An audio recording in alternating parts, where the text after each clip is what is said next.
Hello guys, let's make 1 kg chicken curry.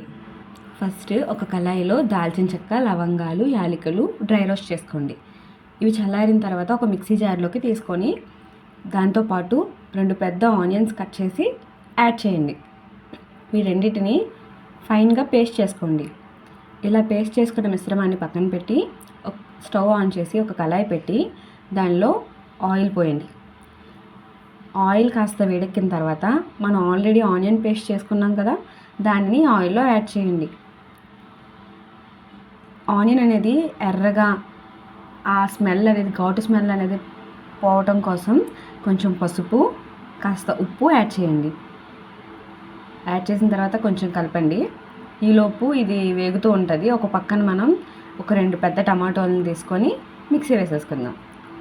ఈ mixie వేసుకున్న టమాటోలను ఫైన్గా పేస్ట్ చేసిన తర్వాత ఈ ఆనియన్ పేస్ట్లో కలుపుతాం.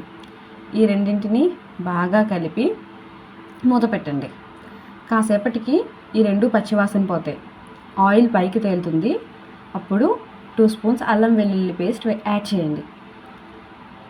అల్లం వెల్లుల్లి పేస్ట్ వేసిన తర్వాత బాగా కలిపి మళ్ళీ మూత పెట్టండి. ఈ అల్లం వెల్లుల్లి పేస్ట్ అనేది ఆ పచ్చి స్మెల్ పోయేంత వరకు వేపితే సరిపోతుంది. దీనిలో 1 kg చికెన్ని ముందుగా పసుపు, ఉప్పు వేసి నీట్గా శుభ్రం చేసుకొని యాడ్ చేయండి.